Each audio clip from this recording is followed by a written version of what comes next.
Ayan, napakalawak na ano dito mga kalungsod, taniman.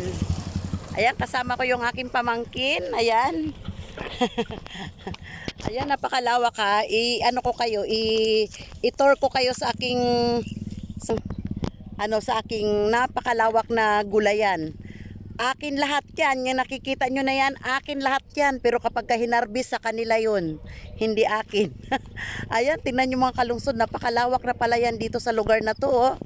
Ayan, pupunta kami sa ilog ng Tralala. Ayun, maglalaro kami doon.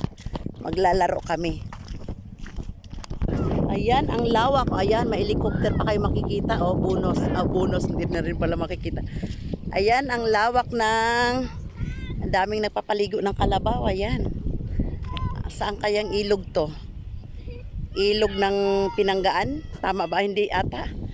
Ilog ng Pabuan. Ayan, napakalawak ng ano nila dito, mga lupain ng ano.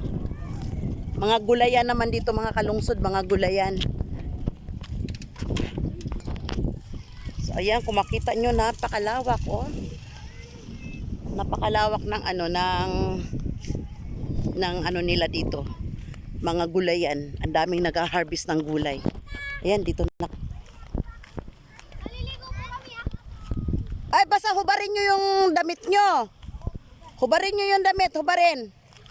Ayan, ang daming mga naligo doon, oh.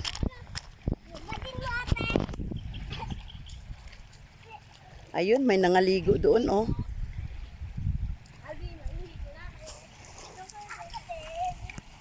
Yan, may naliligo rin. Ang ganda naman dito. Dito mag-isa ka, oh. Tapos mag-ihaw-ihaw ka ng isda. Nako! Tapos meron kang tuba. Ay, nako! Wak na pak. Yan, maghahanap tayo ng kung anong mahahanap. Sana makahanap ako ng ano. Naghahanap ako ng hipon. Ay, yung mga maliliit na ano ba? Oo nga, hipon nga.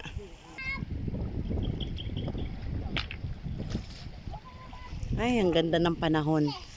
Ang oras natin ay 3:00. Ayan. Ayan, maraming mga naglalaba. Ayan, dami nilang mga labahin, oh. Hindi, manghuhuli nga ako. Huwag ka. Manghuhuli ako ng ano, ng mga... Bulilit. Hindi, hipon. Hipon. Oh, malay mo, may hipon na maliliit. Ano hipon natin? Alagaan? Alagaan. Yung? Alagaan. Saan? Di ba po nung ano, malakal doon bumagyo po, tapos po nung bagyo, may inan, yung mga isda. Mga ano po. Sa tingin mo nabubuhay na dito talaga. Opo. Galing po sa dam. Lagi! Ready tayo! Ayoko dyan. Akin! Malalim pa dyan? Wala namang hipon na nabubuhay ata dito.